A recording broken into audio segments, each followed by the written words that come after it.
Hey guys, so I just made a video about reliable communications near and afar and showed HF on 75 meters talking around the state of Maine and a little bit down in the Mass there. And I showcased some of the Maine seagull net on that one and showed how HF can work within 260 miles roughly, and how we do that every day. So now I'm going to show you how the entire thing works, and we're going to talk some money, because you might get the idea ham radio, it's for the rich guys and you need to be a millionaire and have big huge antennas and gold bullion to do this. No, you don't. I'm going to go through every part of this, and I didn't want to do this in the other video because it was getting lengthy, so that was just the operation of it. This is going to be the technical side of it and the financial side of it. I'm going to start outside with the antenna that I was using that night. Running from that tree, you can see a string right there. It's orange, but you can't really tell that. This antenna should be a lot higher, really, but it was as high as I could get it. And we're going to come over to here, and that black knob you see right there is an insulator. So to the right is a string going to the tree. From that black insulator to the left is 14 gauge wire. It is nothing special. And it runs up to the top of the house.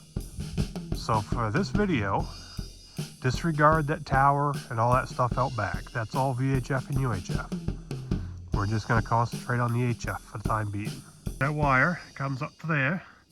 There is the center of the antenna on that mast. And you can see a piece of coax coming off from the right, and then another wire going off that direction. So coming from that pole down is wire chasing down this way. There's another insulator. So to the right is the wire. Then you get the insulator, then another string. String runs over, comes down, hits the mast on top of that tripod on that shed. That's all this antenna is. Now, even on HF, height helps. If this antenna could be up 60, 70 feet, that would be awesome. But for right now, it's about 25 feet in the air. I've talked all around the world on this thing. That antenna I just showed you is 119 feet long, end point to the center and back to the other end point, because that is cut for 3.94 megahertz. It's a 75 meter half wave dipole, and that's where it's cut to work. It works on other bands because I have the tuner. We'll get to that. This is what it looks like in small scale. A couple pieces of wire. Here's your insulator. You can use a piece of pipe, plastic pipe, glass, something that does not conduct electricity. This is just 14 gauge wire. You can use speaker wire. You can get speaker wire at Home Depot, hardware store, whatever.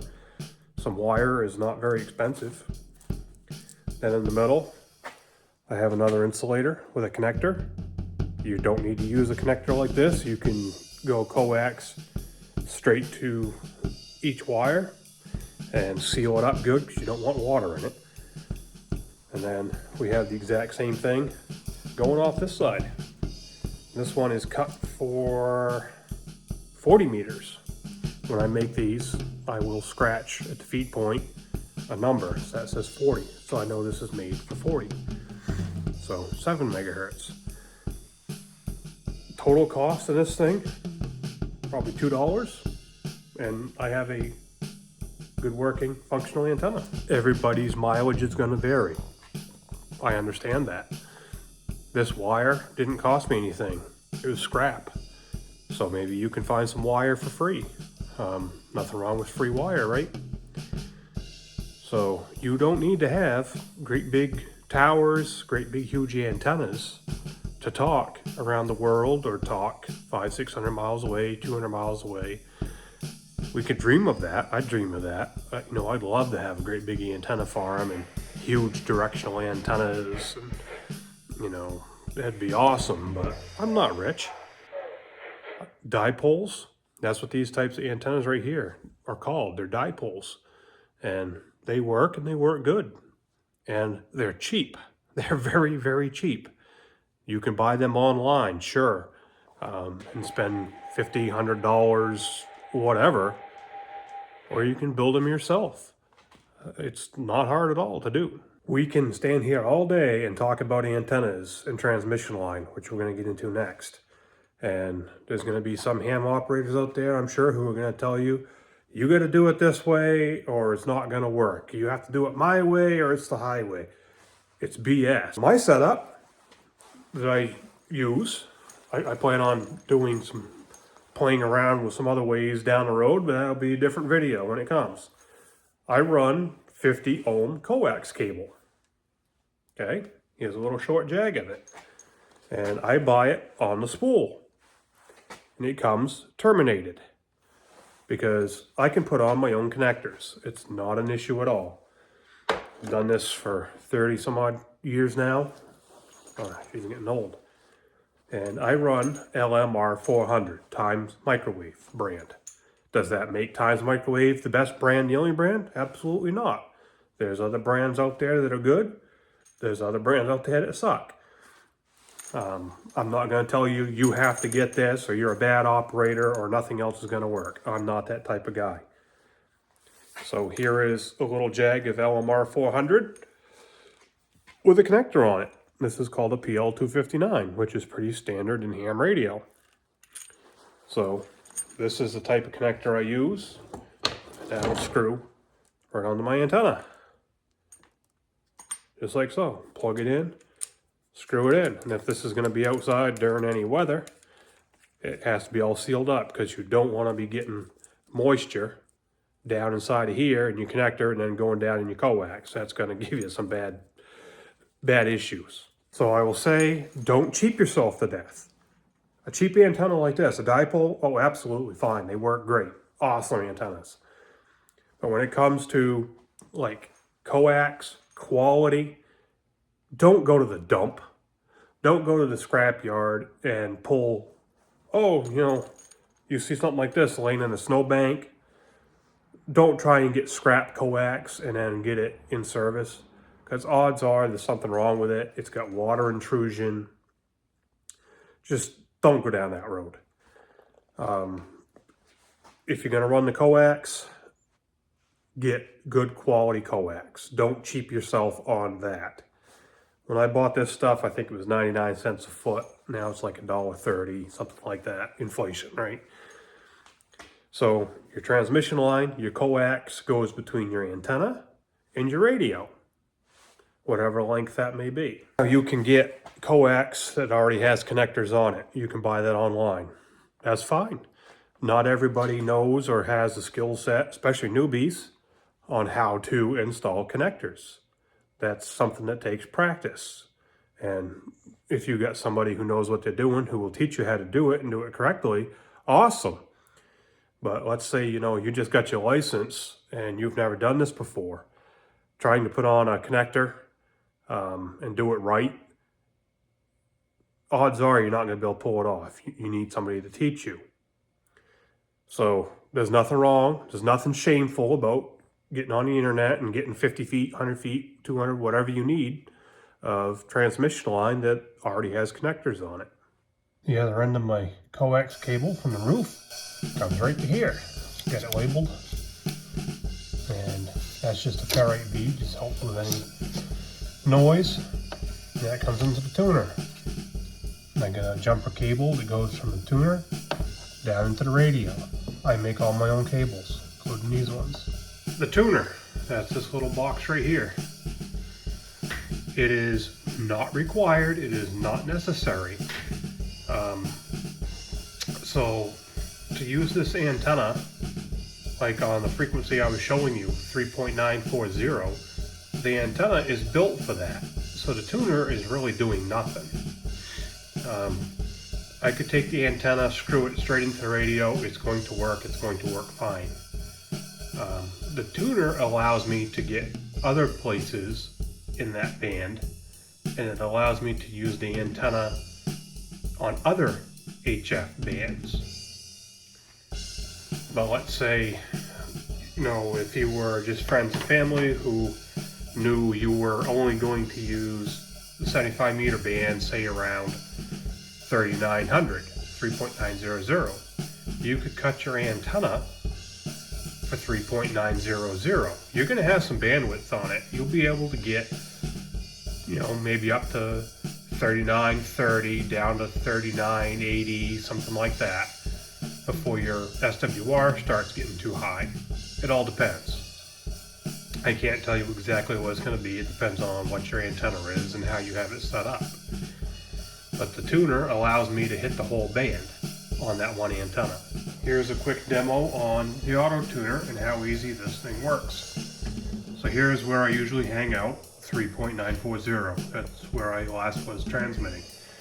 So I've shifted over to AM so I get a carrier wave. Now watch the tuner when I key up. You saw the green light, 1.5 SWR. So the SWR is good to go there. We're gonna go way down there.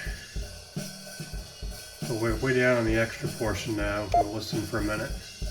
I've been listening, nobody's using it. I'm gonna go back to AM so I have the carrier wave so that the tuner can detect power.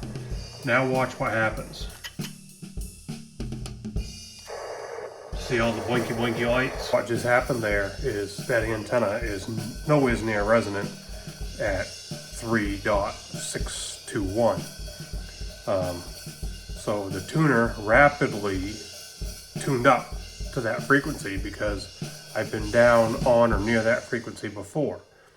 So the tuner remembered that and went, hey, I recognize this, boom, I've done it.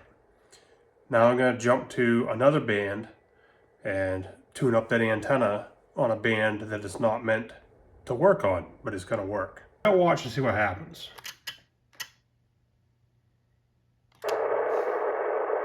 Okay, found that pretty quick, because I've been there before. So now we're tuned up on 40 meters. Without a tuner, that 75 meter dipole hanging out there is not gonna work on 40 meters. Now it will. The SWR is 1.5 or less. And I didn't have to do anything other than key up. I don't have to play with inductor switches. I don't have to play with transmitter matching, antenna matching, nothing like that. It does it itself. Now we're up in 10 meters, a long ways from 75 meters. So I'm gonna hit AM, so we get that carrier wave. Let's see what the tuner does. Okay, working on it. There we go, she's tuned up. Now that 75 meter dipole that will not work on 10 meters will work on 10 meters. Resonant antennas are the best antennas. There's nothing wrong with running resonant, but the only problem is you gotta have more antennas and more transmission lines. So this antenna that I showed you cut at 3.940, I can't get down to 3.7 and use it without the tuner because the standing wave ratio is going to be too high. I can't take it up on 20 meters, 10 meters without the tuner because same thing, it's not made to work on those frequencies. So I would need to have antennas built for those frequencies and more coax cable coming in and switches, or have to keep unscrewing and screwing coax to do that if I did not have the tuner. So the tuner just makes life easier. I can do a lot of things with one antenna. So this tuner is LDG brand name and it's Z11 Pro 2. It was $190 at Gigaparts and they're still holding $190. And it's automatic. This radio is 30 years old. I'm the second owner. The original owner, he's dead now, but he bought it. I actually had the receipt in 1994. This thing is still going. I've owned it for probably 14, 15 years now, something like that. She's still going strong, as you could see. I think I paid $200 for it maybe, way back then. I've definitely got my money's worth out of it.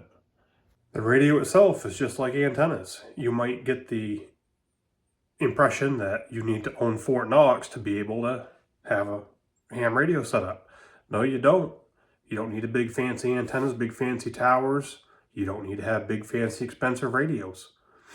This radio here, 30 years old, still running like a top.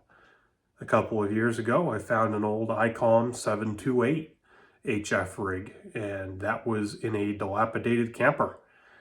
I brought that thing home, and that thing was squealing on sideband when you transmitted. You didn't hear it when you talked, but if you listened to it on another radio, it was squealing like a stuck pig. Tore that thing all apart, got it all up and running. It's working great. I've had awesome signal reports from people. That radio was free. So you might be able to find some used gear somewhere. We'll hit on used gear when I get back. I need to go get the little boy. There's nothing wrong with used gear at all, as long as it's in good shape. But don't be paying big bucks for used gear. So for example, like this radio I just showed you. Years ago, I paid $200 for it. If you come across a used radio right now and somebody's wanting $400, $500, $600 for a 30, 40-year-old radio, why are you going to spend that much money on something that old when you can get a brand new piece of equipment for $600, $700? That's not real smart, right?